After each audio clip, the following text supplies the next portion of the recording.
दोस्तों, सबसे पहले तो आप सभी को नमस्कार। मैं धर्मराज प्रसाद। अभी हमारे देश के प्रधानमंत्री नरेंद्र मोदी जी गुजरात के भावनगर में एक कार्यक्रम था, जिस कार्यक्रम का नाम था समुद्र से समृद्धि। इस कार्यक्रम में ऐसी बात बोली ना जो हमारे देश के विकास के लिए बहुत महत्वपूर्ण है, और हमारे देश के एक ऐसे दुश्मन को चिन्हित किया और लोगों से उसका परिचय कराया कि यही वो दुश्मन है ना जिससे देश का विकास रुकता है और देश की समृद्धि रुकती है। और अभी तक हमारे देश की समृद्धि में वो रोड़ा बना खड़ा है। और उस चीज को उन्होंने बताया दूसरों देशों पर निर्भरता।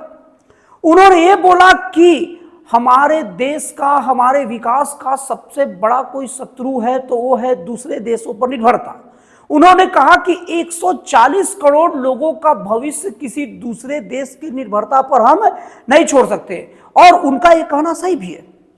देखिए, हम अभी अमेरिका पर व्यापार पर निर्भर है बहुत सारे मामलों में। तो हो क्या रहा है, अभी अमेरिका टैरिफ बढ़ा दिया। अब हम लोग का देश का व्यापार चल रहा था और टैरिफ बढ़ा दिया और देश के व्यापारियों को नुकसान हुआ। खैर, इससे अमेरिकी कंपनियों को भी नुकसान हुआ, अमेरिका के लोग भी परेशान हैं। लेकिन अब ये अमेरिका के लोग जाने और अमेरिकी राष्ट्रपति जाने उन लोग का क्या होगा। लेकिन हमें अभी बात करना अपने देश के बारे में।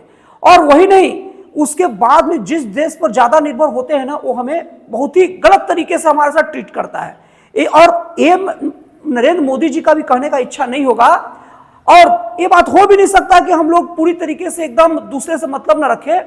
लेकिन मतलब केवल उतने ही तक रखना है ना जहां तक एकदम मतलब आसानी से काम चल सके। ठीक वैसे ही जैसे कि हम पैसे उसे कमा लिए, घर में सारा संसाधन जुटा लिए, लेकिन हमें कुछ सामान खरीदने के लिए बस दूसरे दुकान से मतलब रखना है। मतलब उतना ही मतलब रखना है जिससे कोई फर्क ना पड़े। तो ये बहुत बड़ी बात नरेंद्र मोदी जी ने वहां से कही। और उन्होंने भावनगर के पोर्ट लेड डेवलपमेंट को गति देने के लिए 33,600 करोड़ रुपए के पैकेज की घोषणा की। और यही नहीं, फिर से उन्होंने ये बात दोहराया कि 100 दुखों का एक दवाई, आत्मनिर्भर भारत हो जाओ भाई। और ये बात केवल देश के प्रधानमंत्री और देश के सरकार बस कहने तक सीमित नहीं रहना चाहती, उसके लिए वो करते भी दिख रही है। अभी नवरात्रि का पावन महीना शुरू हो रहा है और नवरात्रि शुरू हो ही रहे हैं। इसके शुरुआत में जीएसटी पर उन्होंने बहुत राहत दी। और जीएसटी पर राहत का मतलब देश के जो लोग हैं वो अपने व्यवसाय, अपने मतलब जो भी काम धंधे के लिए निश्चिंत होकर उस पर ध्यान दे सके। उनको ज्यादा मतलब इधर उधर नहीं देखना है कि विदेशों की ओर भी रुख ज्यादा नहीं करना है, अपने पास से ही खुद से ही जितना हो सके काम करना है। और इसके साथ ही साथ उन्होंने वन नेशन वन डॉक्यूमेंट और one nation one port process का नारा दिया। इसका मतलब यह है कि अब पूरे देश के किसी भी कोने में एक ही डॉक्यूमेंट चलेगा। ऐसा नहीं कि गुजरात का अलग डॉक्यूमेंट, फिर आंध्रा का अलग डॉक्यूमेंट, कर्नाटक का अलग डॉक्यूमेंट, गोवा का अलग डॉक्यूमेंट, केरला का अलग डॉक्यूमेंट, तमिलनाडु का अलग डॉक्यूमेंट, उसके बाद उड़ीसा का अलग डॉक्यूमेंट, बंगाल का अलग डॉक्यूमेंट, पोर्ट का नहीं। ऐसा डॉक्यूमेंट बनेगा ना जो हर जगह चलेगा। और डॉक्यूमेंट का केवल डॉक्यूमेंट ही नहीं रहेगा, वो डॉक्यूमेंट का जो भी चेक करने का प्रोसेस भी एकदम सेम रहेगा, ताकि व्यापार कारोबार में बिल्कुल कोई दिक्कत ना हो। कोई व्यापारी कहीं से भी निर्बाध तौर पर सारे कार्य कर सके। और साथ ही साथ उन्होंने एक बात भी बताया कि आज भारत लगभग $75 बिलियन हर साल विदेशी शिपिंग कंपनियों को शिपिंग के कार्यक्रम के लिए किराया देता है।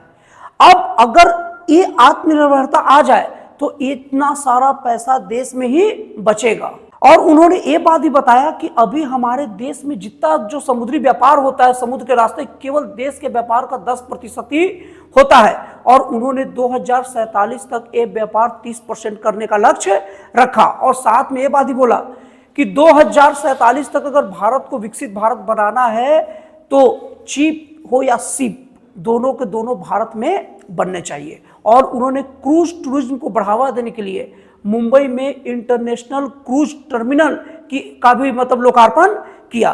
तो दोस्तों, इस तरीके से देखा जाए तो हमारे देश के प्रधानमंत्री का दूरगामी योजनाओं में आत्मनिर्भर भारत के लेकर बहुत ही ज्यादा अब उत्सुकता दिखाया गया है और बन भी रहा है। हमारे देश में चिप तक अब बनने लग गया है।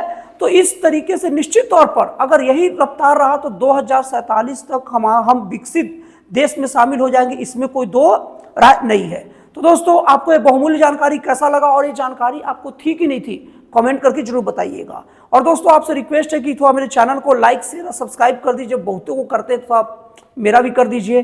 तो दोस्तों फिर मिलता है अगले वीडियो में एक नए, एक जन कल्याणकारी और एक राष्ट्रवाद से प्रेरित नए विचारों के साथ।